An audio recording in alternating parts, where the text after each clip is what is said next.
Olá, meu nome é Durval Paulo e nós vamos trabalhar a disciplina de Homem, Pensamento e Cultura, abordagens filosóficas e antropológicas.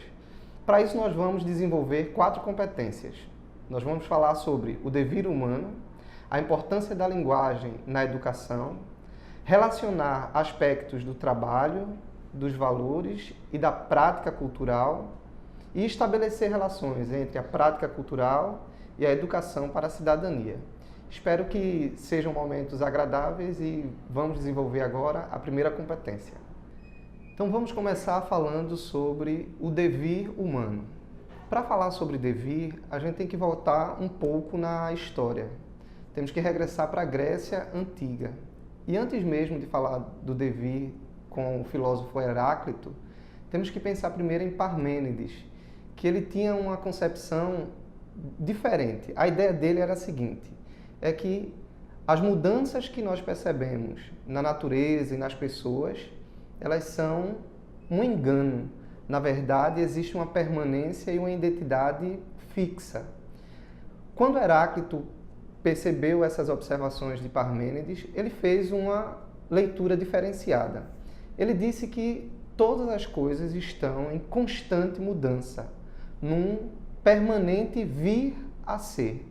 Então, se você perceber tudo ao seu redor, sejam questões físicas, da natureza ou mesmo os pensamentos humanos, eles estão em constante mudança. E o devir é essa característica de mudança, que se aplica a praticamente tudo que a gente consegue observar, sejam coisas físicas da natureza ou mesmo comportamentos humanos, os valores e principalmente a cultura.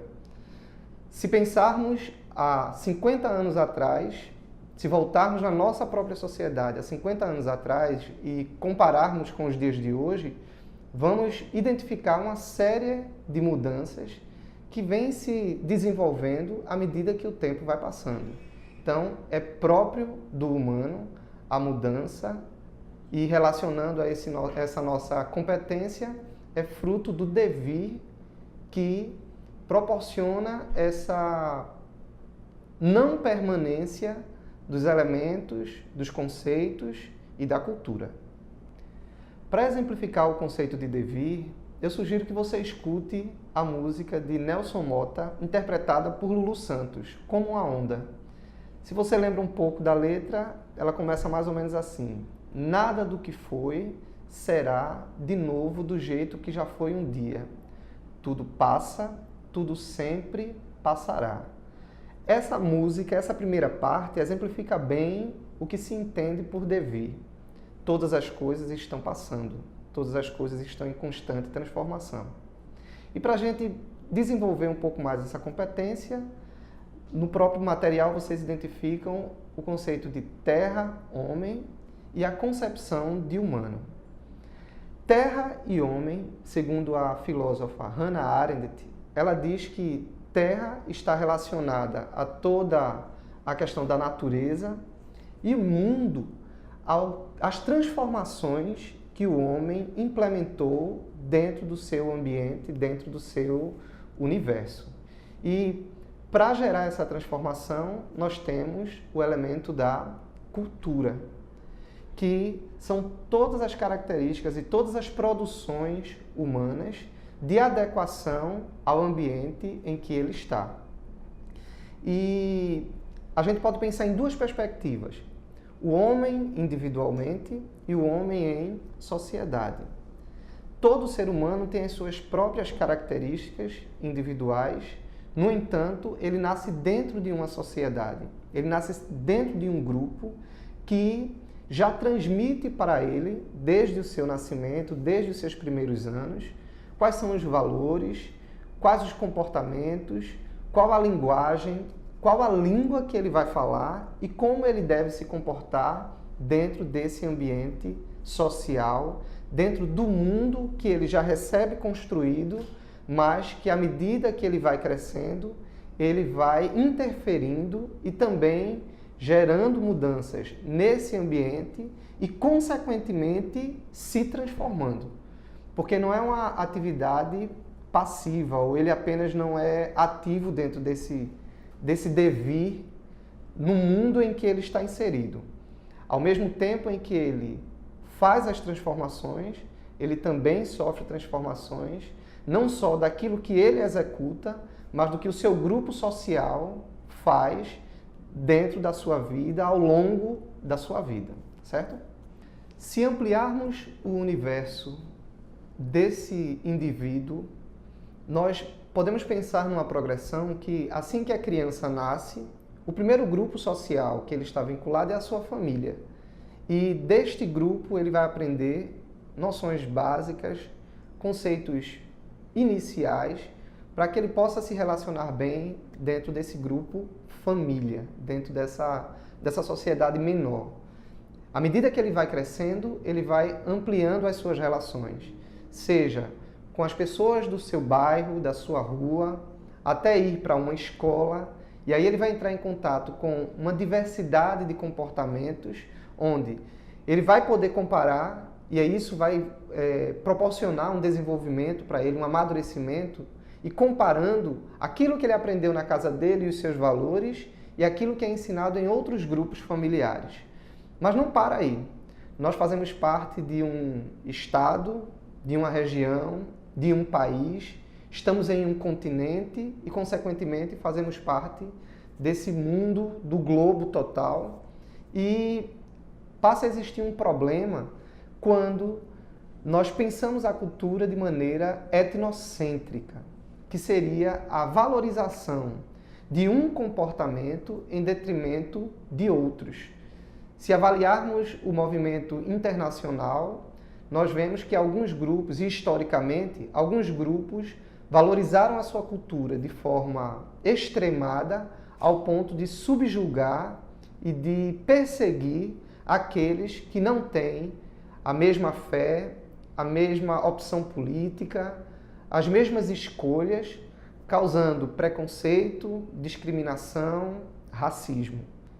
Em contraposição ao etnocentrismo, nós temos a diversidade cultural, que é uma outra postura dentro da sociedade, onde, em vez de você supervalorizar um comportamento cultural em detrimento de outros, você busca a cidadania, dar oportunidade e respeitar os diversos grupos que estão em seu entorno, ou mesmo em outras culturas, em outros povos, tá? Aqui no Brasil, por exemplo, nós temos recentemente a aplicação da Lei 10.639, que trata da questão étnica na escola, a educação afro e a contribuição dos afrodescendentes aqui no Brasil.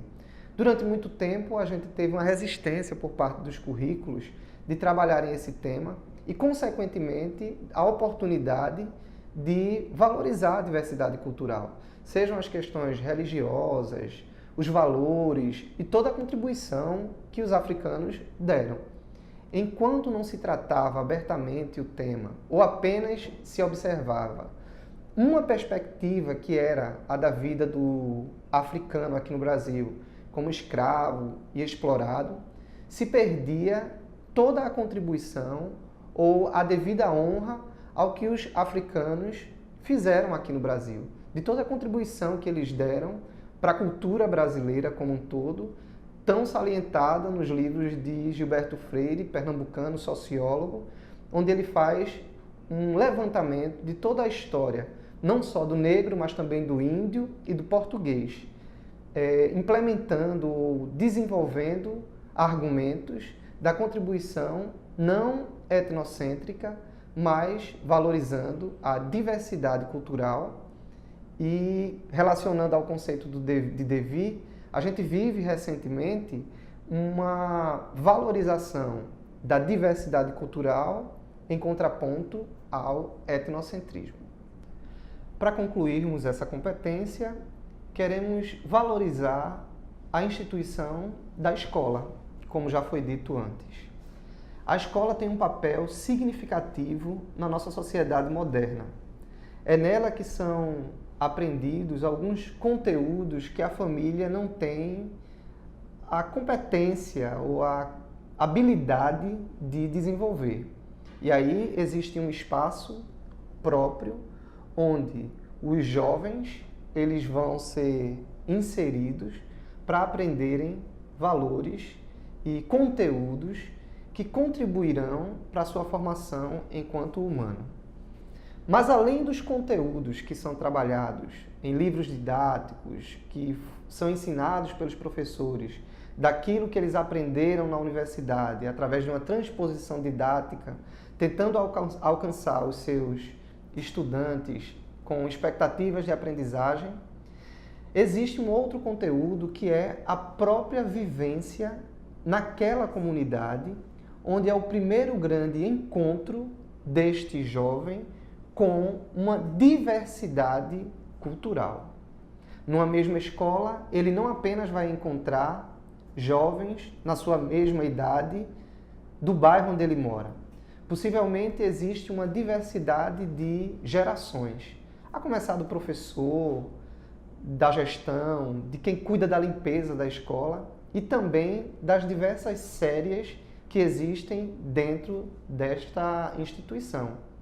É um grande momento onde o estudante vai poder desenvolver a sua capacidade cidadã e vai viver experiências de confrontos culturais e de precisar desenvolver habilidades para respeitar, para ser um cidadão digno, não só tendo os seus valores respeitados, mas também respeitar os valores dos demais alunos e pessoas que compõem esse universo escolar. E também, relacionando ao conceito de devir desse componente, a escola não é a mesma, ela vai sofrer mudanças à medida que o tempo passa.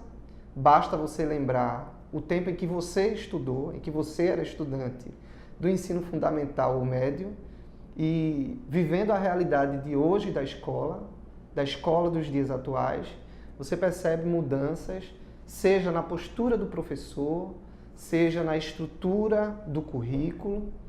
Tudo vai mudando, tudo está sob a influência do devir. E nós, como atuais cidadãos, e os alunos, já cidadãos também na sua vivência na escola, estão promovendo também essa mudança e sofrendo interferência dessas mudanças que o devir provoca dentro do ambiente escolar e, consequentemente, na formação desse indivíduo, o aluno, o professor, o técnico, o secretário e todas as pessoas que estão envolvidas para o desenvolvimento da escola. Chegamos ao fim da nossa primeira competência, onde trabalhamos o conceito de devir. Espero que vocês consultem o caderno e façam outras pesquisas para aprofundar o conteúdo que foi trabalhado.